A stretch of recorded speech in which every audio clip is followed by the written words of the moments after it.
How should Canada respond to Biden's Keystone pipeline decision? With a great big thank you card, with the biggest thank you card, like, hey, thanks, now shut down Line 3, would ya?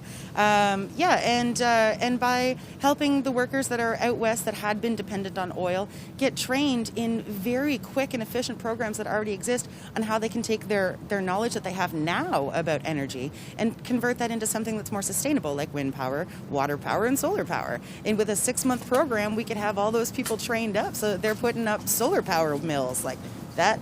That sounds great. A solar farm for all of Alberta instead of sucking up underground. That sounds like a great idea. Let's do it. Thank you, Biden. Well, I think it was a big mistake that they allowed it to get to the point where they knew it was coming, I know, but I think it was a big mistake for the Keystone XL pipeline to be canceled. And what they could have done about it, I'm not totally sure, but they certainly need to see if they can renegotiate it and get it started again, but that may be hard with the presidency that's in there now. But I think that folks are going to have to talk about that again, bring it back up again. Is it worthwhile? Can it be done safely? Can it be managed? So I think that need to look at that again as opposed to canceling it. I think they need to look at it. Where you're seeing like a lot of companies and investors kind of pull out of oil as it is, it might have been a smart decision on their part to do that. And I think where Canada keeps pushing for more oil expansion, it's kind of, delaying the inevitable, I guess. And it's kind of time to focus on moving forward and finding new forms of energy, new industries. And where we get this kind of chance to start things kind of over, it'd be good to kind of invest in future technologies rather than pouring into the oil sands more. I think it was a very wise decision. I think that if Alberta had started several years ago switching over to green energy and building infrastructure for green energy, they wouldn't be in the fix that they're in now, but they've got blinders on. And I mean, Canada, I read a stat recently that Canada has 1/3 of the oil reserves, but a lot of it is in that tar, that bitumen, and it's really expensive to process and to make it into usable oil. And a barrel of maple syrup costs way more than a barrel of oil, so why don't we plant maple trees? I feel like that is a matter with the western provinces and not so much us. I know it comes into a factor, but we have better ways to deal with this kind of stuff, and I feel like he's taking action best for his people. Okay, that's a loaded question. Well, I have 2 hats on. One hat is my climate change hat, and so I want to go, yay!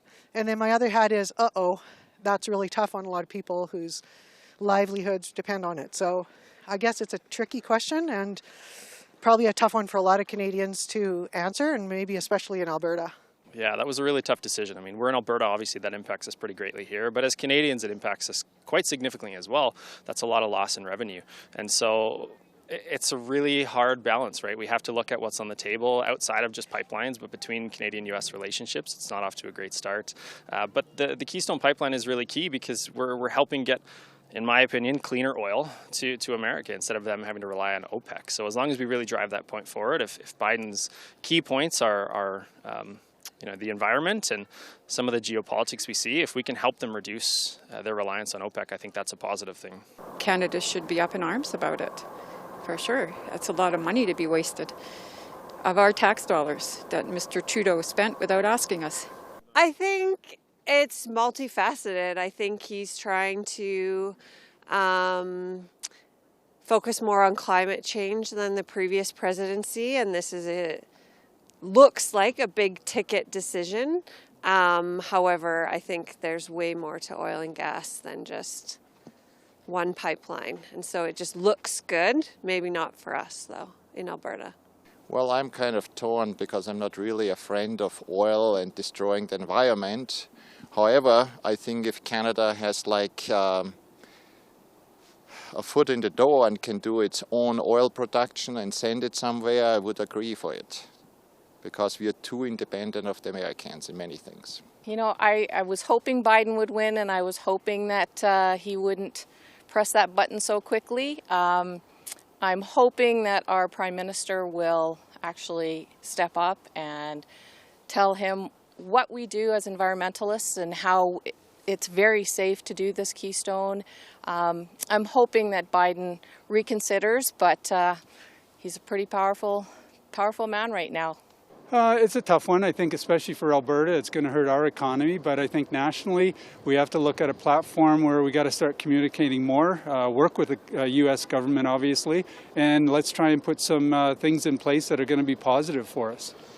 It's not good for Canada, of course. It's bad decision.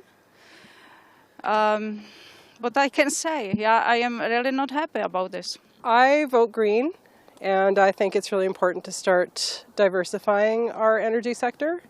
So I'm okay with that decision. I know it's probably not going to be a popular one in Alberta, though.